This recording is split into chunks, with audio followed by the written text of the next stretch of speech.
Fala galera, aqui que eu falo é o Guilherme e hoje nós vamos assistir um vídeo. Vou assistir esse vídeo aqui, ó, de Liverpool.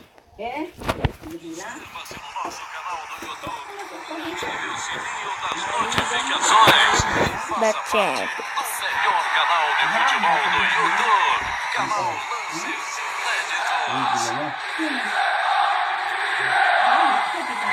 E aí galera do canal Lances Inéditos, beleza? Você gostaria de ganhar de 3 a 10 reais? Assim como aqui.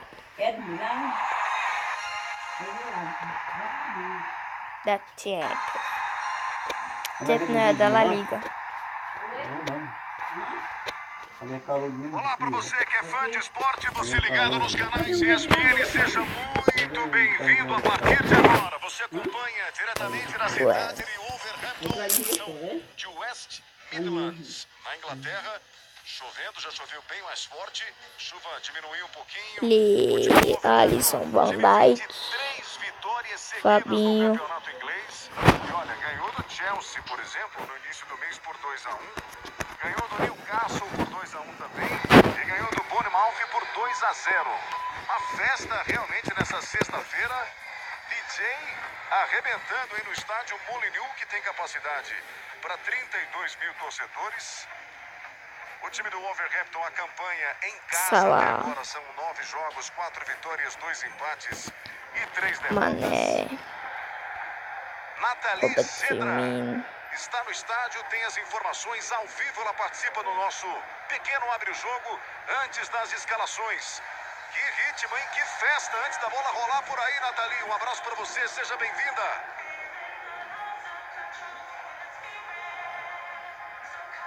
Feliz Natal na liderança da Premier League, porque, de acordo com as estatísticas, com os números, os times que passaram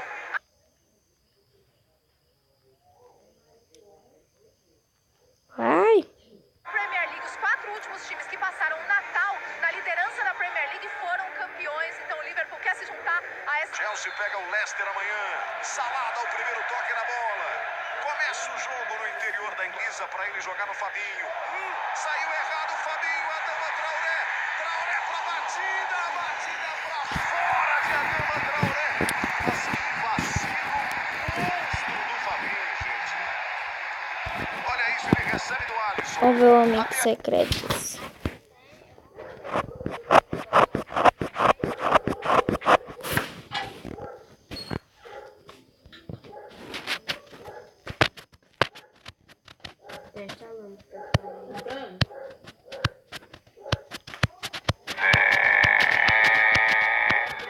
Antes de eu revelar meu amigo secreto, eu vou saber quem é meu amigo secreto do Instituto Neymar Júnior. Meu nome é Cauã, tenho 10 anos. Aqui no Instituto eu aprendo a jogar futebol, a fazer espanhol, natação, inglês. Meu amigo secreto é você, Thiago Silva. Você é um craque e... Vou escutar a história do Cristiano Ronaldo.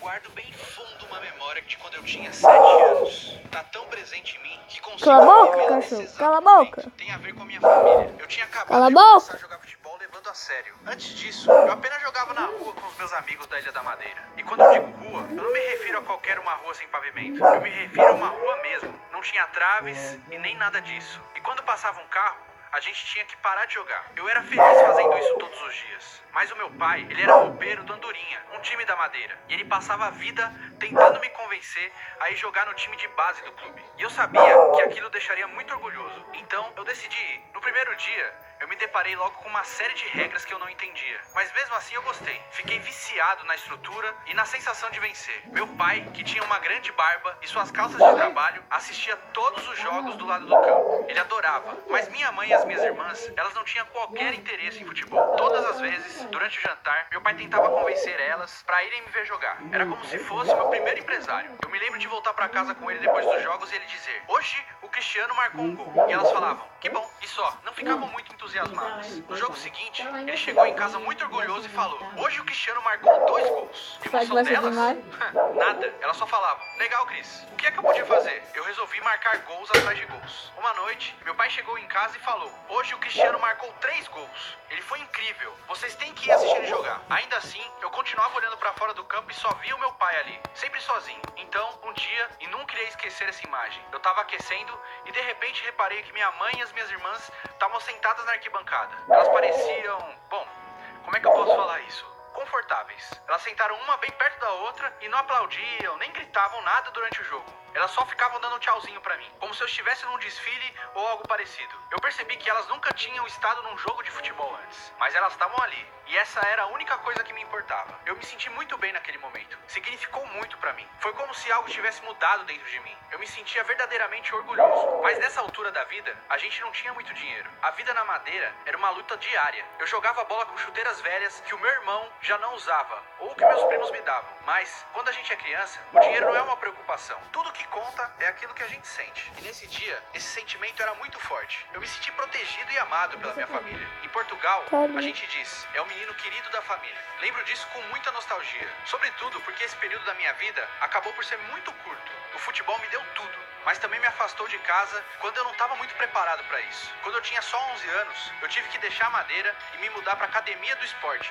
Esse foi o período mais difícil da minha vida. É uma loucura para mim pensar nisso agora. O meu filho, Cristiano Júnior, tem nesse momento 8 anos de idade. Se parar para pensar em como me sentiria se, dentro de 3 anos, eu tivesse que fazer as malas dele e enviar ele para Paris ou Londres, ia ser impossível. E eu tenho a certeza que também pareceu impossível para os meus pais. Mas eu tinha um sonho, e aquela era a única oportunidade de conseguir. Então, eles me deixaram ir, e eu fui. Eu chorava quase todos os dias. Ainda estava em Portugal, mas era como se eu tivesse me mudado para outro país. O meu sotaque da Madeira era muito diferente. A cultura também era diferente. Não conhecia ninguém e me sentia muito sozinho. A minha família só podia me visitar de 4 em 4 meses, mais ou menos. E eu sentia tanto a falta deles que cada dia era doloroso. Mas foi o futebol que me fez aguentar. Eu sabia que conseguia fazer coisas dentro de campo que os outros meninos da base do Sporting não eram capazes. Me lembro perfeitamente da primeira vez que eu ouvi um dos meninos comentar com o outro. Você viu o que ele fez? Esse moleque é um animal. Comecei a ouvir isso sempre, até da parte dos técnicos. Mas então, alguém sempre falava, sim, joga muito, mas é uma pena que ele seja tão pequenininho. E é verdade, eu era bem magrinho, eu não tinha músculos. Foi então que eu tomei uma decisão aos 12 anos. Eu sabia que tinha muito talento, mas eu decidi que ia trabalhar mais pesado que qualquer um. Iria parar de jogar como uma criança,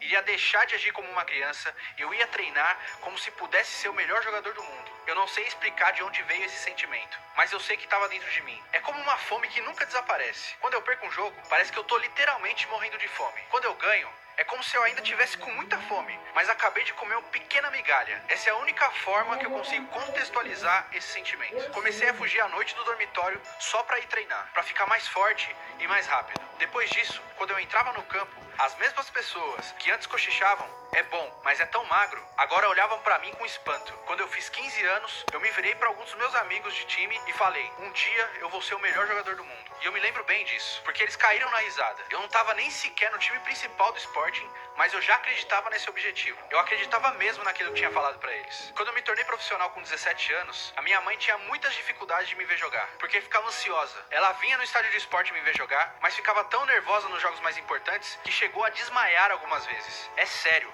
Ela desmaiava. Então os médicos do clube tiveram que receitar sedativos apenas pros meus jogos. E eu falava pra ela, lembra mãe, quando você não queria nem saber de futebol e agora tá assim? Então eu comecei a sonhar mais alto. Queria representar a seleção portuguesa e também queria jogar pelo Manchester United, porque eu tava sempre assistindo a Premier League. Eu ficava deslumbrado com a velocidade do jogo e com o canto das torcidas inglesas. Todo o clima do campeonato inglês me emocionava. Então, quando eu me tornei um jogador do United, foi realmente um grande momento de orgulho pra mim. Mas eu penso que ainda foi um momento de mais orgulho pra minha família. No início, conquistar títulos era algo transcendente pra mim. Me lembro quando venci meu primeiro título da Champions League no United. Foi uma sensação indescritível. O mesmo aconteceu quando eu ganhei minha primeira bola de ouro. Mas os meus sonhos não deixaram de aumentar. Porque é pra isso que os sonhos servem, certo? Então, eu te digo, sempre admirei o Real Madrid e queria um novo desafio na minha carreira. Queria conquistar títulos no Real Madrid e queria quebrar todos os recordes. Resumindo, eu queria me tornar uma lenda do Real Madrid. Eu consegui feitos incríveis por lá ao longo dos últimos 9 anos. Mas, pra ser sincero, os sentimentos que despertam com a conquista de títulos agora são diferentes. Especialmente nos últimos 2 anos.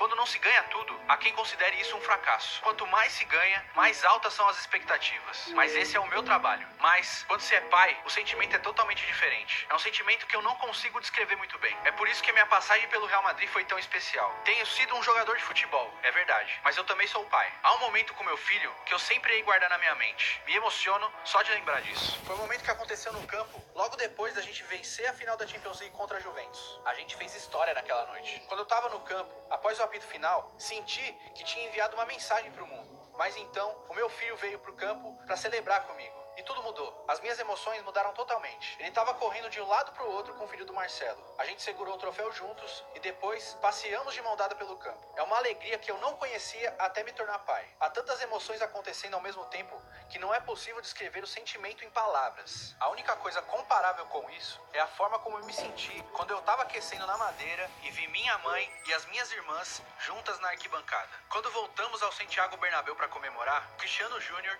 e o Marcelinho estavam jogando bola na frente da nossa torcida. Foi uma cena bem diferente daquela quando eu jogava nas ruas da Madeira, quando eu tinha a mesma idade que meu filho. Mas espero que para o meu filho o sentimento seja o mesmo que eu tinha, o menino querido da família. Vencer continua sendo a minha maior ambição, mesmo ao final da minha passagem pelo Real Madrid. Acho que eu já nasci assim, mas eu não tenho dúvidas que aquilo que sinto após uma vitória mudou. Este agora é um novo capítulo da minha vida. Eu mandei gravar uma mensagem especial nas minhas novas chuteiras. Fica junto do calcanhar. E essas palavras são a última coisa que leio antes de apertar os cordões da chuteira e ir pro campo. É uma espécie de último lembrete, uma motivação derradeira. Ela diz: o sonho do menino. Talvez agora vocês me entendam. É óbvio que minha missão continua a ser a mesma de sempre. Quero continuar quebrando todos os recordes do futebol. Quero vencer o maior número de títulos possível. É algo que faz parte da minha natureza. Mas aquilo que ficará para sempre comigo do meu tempo em Madrid e que certamente eu contarei para os meus netos quando eu tiver 95 anos é o que senti ao caminhar sobre o campo de mão dada com meu filho.